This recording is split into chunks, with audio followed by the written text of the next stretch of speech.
Kids are dumb.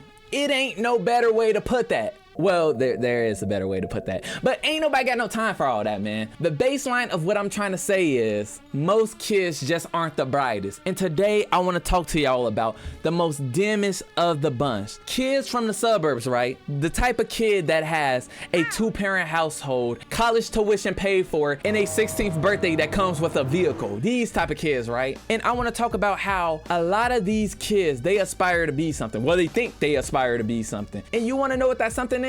A gangster ass person. I don't know no better way to put it without sounding bad. They want to be a gangster. They think they want to be a gangster. And what compelled me to make this video is while growing up in suburban school districts, I seen a ton of specimens that fueled me to make this video. And plus, I recently had a conversation with a friend, J Dollar Awesome. Go subscribe to him, check him out. He makes great content. Yeah, he kind of gave me this idea. So yeah, shout out to that. Classic YouTuber move, stealing shit.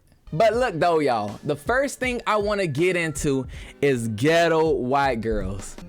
Goodness gracious. Earl Sweatshirt said it best. Too black for the white kids and too white for the blacks. Black kids will find these girls mad annoying because they would always try to act blacker than black people. And the white kids would just be looking like, Chelsea, what the fuck? The only redeeming factor that I can think of that came to a ghetto white girl is the fact that they would be the most funniest person that you could ever meet. And they were funny for the simple fact that they weren't trying to be funny. They were dead ass about everything they would do. And I'm talking about anything from getting into fights with dudes that's 3 times they daddy's body weight, or it could be something simple as giving a teacher a hard time when they trying to actually genuinely help them. And this stuff just used to be so funny because you just knew this wasn't out of humor or any bit of intelligence. It was quite the opposite. It was like IQ deficiency when you seen it. And it was just funny. I'm not gonna lie, it was just funny. It's like, how can a person be so ignorant to the point where it limits their survivability down there? And they all used to be some straight attention seekers, dude. These young ladies, these gals, they live for the attention. And the best way they would do that is by being just loud. Talking loud, laughing loud, eating loud, and we all know what they was eating. And it gave, hey, look, I'm sounding like one of them. And it gave, but for real though, it gave that these shorties was not getting enough attention at home. And it was like a bittersweet thing, because it'd be kind of like, dang, like you can tell, you know, yeah, you kind of felt bad for them a little bit. But on the same token too, they'll be so annoying, it blocked the feeling of feeling bad for them, bro. Because the second you feel bad for them, then they'll just start trying to roast you or, you know, do some weird stuff. Then you got to check them. You feel me? Then you got to check them. And again, this attention seeking will persist throughout the entire day at school. I'm talking about from 1st period to 7th period, dude. Just being ignorant throughout the entire day. And what used to really get under people's skin, I ain't gonna lie, this what used to annoy me most. It'd be like 1st period, you know, it's like 7 o'clock in the morning, and these shorties is gossiping about the most dumbest, and when I say dumbest shit imaginable. Oh, Chelsea didn't give me none of her chips the other day. She's such a Chelsea didn't give me none of her chips the other day. She's such a whore. And they will always have like a group of henchmen. Most of the ones I knew, these little ghetto white girls would have like one go-to person. And it's like the person that they used to always gossip with, bro, was a shorty that was Duke. I'm gonna be honest. Them shorties be looking like Igor, ain't gonna lie. Like they little henchmen always look like Igor or something. But hey, that be they ride or die until they like the same nigga and then fall out. You already know how it go. And another thing about these little ghetto white girls, bro, they were always ultra aggressive. Them snow leopards, yeah, that's what I'm gonna start calling them. No racism though. These snow leopards would be mad aggressive, especially when it came to talking to boys though. You could only compare it to what I imagine talking to a prehistoric Homo sapien. Me want black boyfriend now.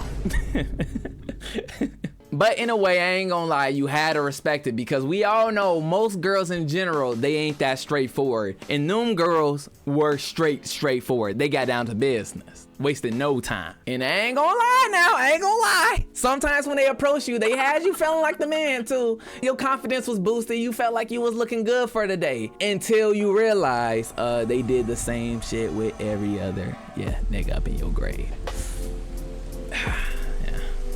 I feel like I already mentioned this already, but these shorties had a loving relationship when it came to fighting, dude. Like, oh my goodness. It didn't even matter if their opponent was 6'7", all muscle. They were down to fight. And the most funniest part about all of this, they never could fight. Like, these shorties never could fight. I'm talking about form all the way messed up, punches looking softer than teddy bears, and they will be trying to do a hair grab every second they got, bro. And they will do all that to get 3-piece. that was the beauty of it. They'll use all those extra moves and then get hit with a Bruce Lee 3-piece by the opponent, and it'll be over with, dude. But let's get on to another topic. Music.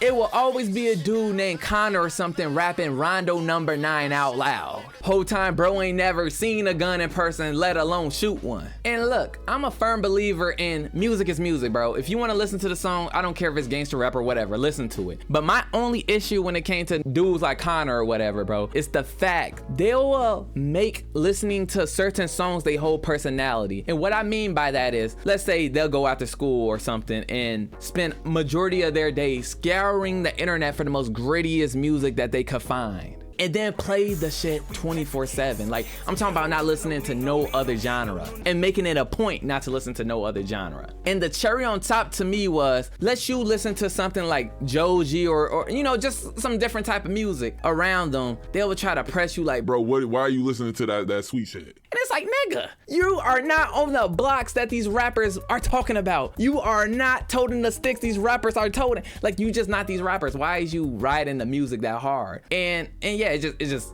just weird. I'm not gonna cap. And the meat riding used to never just stop at them listening to the music. They would go as far as knowing the rapper's whole life story. I'm talking about basically the dude's social security number if they could. They'll be mentioning the ops the rapper had. They'll be mentioning if the nigga like Fritos or hot fries more. They would just know completely useless information, man. And they'll be so proud of it. That was the kicker right there. It's one thing to be knowing the stuff, but to just scream it out loud and just with a confidence to it, bro, it's just like, bro, come on. You know what I mean? But the thing that would annoy me the most is the phone to the ear, volume on max, yelling it out loud. Y'all already know what I'm talking about. Y'all know the niggas I'm talking about. I wanted to real life top of the rope Jeff Hardy dunk on one of they ass. Because how is you going to be in a public server rapping your music out loud, just not giving a F about you disturbing the peace? And I ain't gonna lie. One part of me is like, hey, I respect it. Like, you don't give a F about what nobody think. I can respect you for that. But on the other part of me, I'm on my Karen shit. Cause it's like, dude, people are trying to go about their day, listen to their own music, and you was rapping so loud, so ignorantly, you just fucking up everybody's shit right now.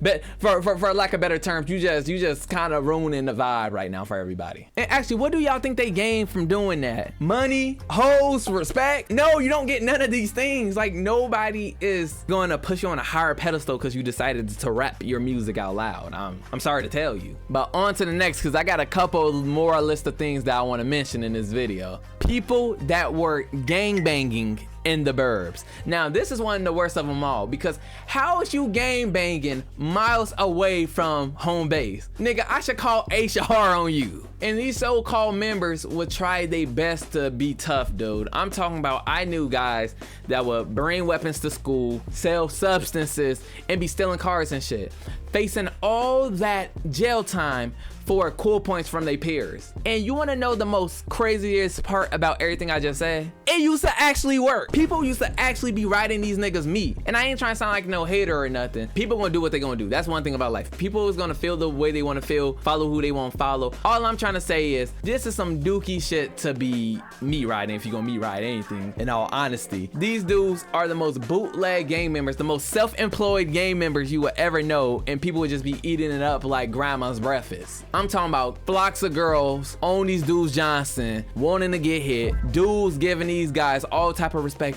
Oh, you're so cool. Like, I can't believe you did that. What is you doing? Get the shamit out your mouth, man. Get the shamit out your mouth. And I ain't gonna lie, the worst of it all is how teachers low-key would be me riding these dudes. Like, I don't know if the teachers used to be scared of these guys or just was meat riding, I don't know. But they would be giving these type of students G passes all the time. I'm talking about these dudes get up in the middle of class, go to the bathroom, come back, and start up a conversation with a shorty or something. Teachers wouldn't say a word. Now let any other regular student do that. Oh, where are you going?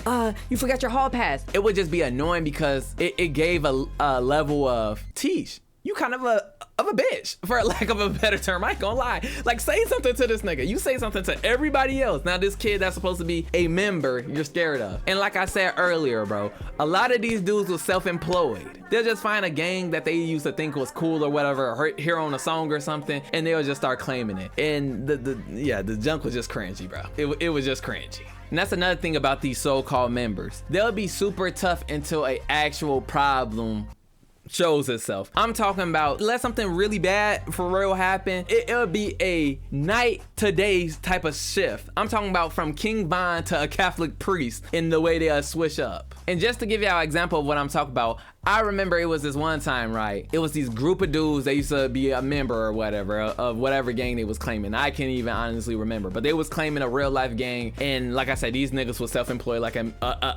MFer. But there was one dude in particular that I guess you can say was the group leader because everybody used to ride his meat a little bit more. And the reason they would ride his meat a little bit more is because he was supposedly the best fighter out the group. Now, me being the outside looking in, I had a question. How is this nigga the best fighter when nobody never see him fight? And maybe he was fighting or something and I didn't see it, but I kid you not, I was at this school for a good bit and I never seen this dude not fight once. Like, if he was such a good fighter as they was hyping him up to be, I would think that I would have seen at least one fight. But no, they would just all claim that he was a good fighter. So that was already sketchy enough. But y'all want to see his skills is going to be tested during this story. Watch this. Because it was 1 week, it was a new face in town, right? Now this dude, in comparison to them, the best comparison I can give is them ass where it be level 1 crook against a level 100 boss. That basically was it, bro. This new kid that had came in, he was the level 100 boss and it was the level 1 crook. So this new kid come into the school and this nigga was a man.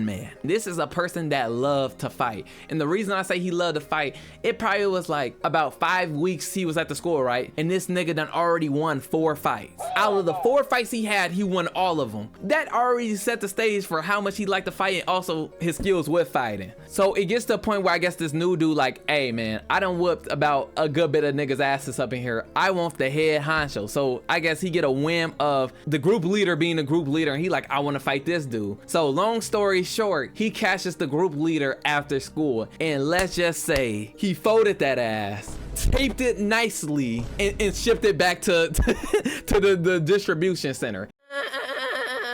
Why are you crying? He whooped that nigga ass, bro. Whooped his ass. I would never forget this because when I tell you the group leader went from this kind of egotistical dude, like I said, put on the facade that he liked to fight all the time, to the most nicest person ever, bro. I'm talking about this dude wasn't getting in no trouble, wasn't getting into no fights, straight character shift, dude. And even the niggas around him started kind of flaking. And that's how you know a lot of stuff be a facade anyway. Because a lot of the dudes he used to hang out with that used to be glazing him 24/7, after he lost that fight, they kind of, you know, started doing their own thing. Now, some people stood aside him, like his real ones stood aside him, as they should, as the ghetto white girl would say, as they should. But that's the end of all I had to say. But I want y'all to do me one little favor. Please join the Discord up in the description. I had made it myself. I did what I could. And I would really like if I can have some people join. I want to be more active on Discord, but also it's just not that many people on this Discord server. So do a nigga a favor and join it. Anywho, that's all I have to say. Have a blessed remainder of your day. I'm out. Roll the end screen, nigga.